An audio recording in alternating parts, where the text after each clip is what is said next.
Est-ce que vous savez que la femme occidentale est celle qui a eu le moins de liberté comparée à d'autres femmes et même lorsqu'on parle d'humains dans l'histoire de l'humanité? C'est-à-dire que on a commencé à penser donner des libertés aux femmes en 1918 dans un pays très précis, l'Angleterre. L'Angleterre était le pays le plus riche du monde.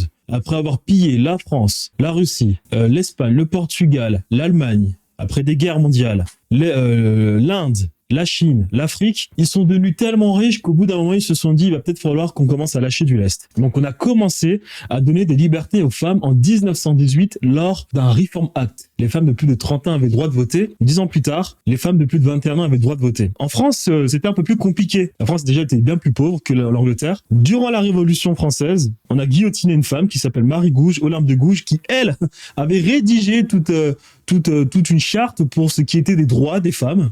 On l'a guillotiné.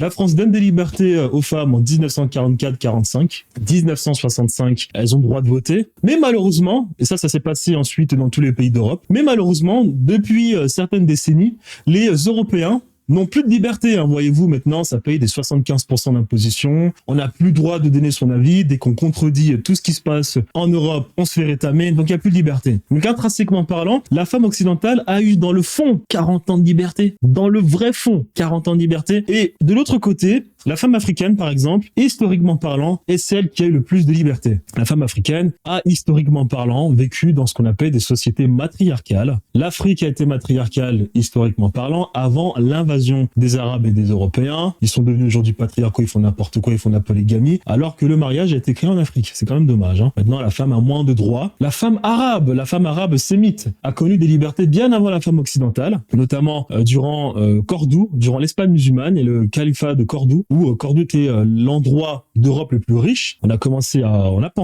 qu'il fallait donner certaines libertés aux femmes, mais pas trop, bien évidemment, mais pas trop. L'Inde, historiquement parlant, matriarcale, matrilinéaire, il y a eu des invasions, ce qui a créé un système de caste sociale qui sont matrilinéaires ou mais il y a des parties en Inde qui sont matrilinéaires ou matriarcales. Il faut savoir qu'il y a une différence profonde entre les systèmes matrilinéaires et matriarcaux. Le matriarcat, c'est les hommes qui gèrent majoritairement la société. Mais les femmes aussi peuvent gérer la société. Les femmes sont égales des hommes. Le matrilinéaire, non. Le pouvoir est aux femmes, basta. La Chine aussi, c'est pareil. Les pays asiatiques, c'est pareil. C'était des sédentaires. Il y avait un équilibre parfait entre les hommes et les femmes. Après, la Chine, comme l'Afrique, comme l'Inde, comme les autochtones, les réels autochtones d'Europe, ils ont tous connu des invasions par des patriarcaux qui viennent des steppes entre l'Ukraine et la Mongolie. C'était tous des patriarcaux, des nomades pastoraux patriarcaux, et c'est eux qui ont instauré le patriarcat. Là, ils pouvaient l'instaurer chez les sédentaires qui étaient tous matriarcaux, car les sédentaires venaient tous d'Afrique. On a remarqué qu'il n'y avait eu aucune trace de violence dans les vestiges, les os qu'on a pu retrouver des anciennes personnes bien avant l'arrivée des patriarcaux nomades pastoraux. Ce qui veut dire que malheureusement, la femme occidentale est celle qui a eu le moins de liberté, car elle, dans son existence, contrairement à l'indienne, contrairement à l'africaine ou à l'asiatique, n'a connu que le patriarcat. Et aujourd'hui, ces femmes qui pensent être libres se voient payer plus de 80% d'impôts. Elles comprennent même pas le système fiscal pour bon nombre d'entre elles. Donc malheureusement, la femme occidentale est celle qui a eu le moins de liberté dans l'histoire du monde. Et ça, il faut le savoir. Pourquoi? Parce qu'on remarque que les patriarcaux, lorsqu'ils deviennent très riches, ils commencent à lâcher du lest. Mais lorsqu'ils s'appauvrissent, ils recommencent à devenir agressifs. Pas qu'avec les femmes, avec tout le monde. Aujourd'hui, l'Europe devient de plus en plus pauvre. Donc on le voit, il y a plus trop de liberté en Europe. Donc les femmes occidentales, il va falloir un peu s'inquiéter, quoi.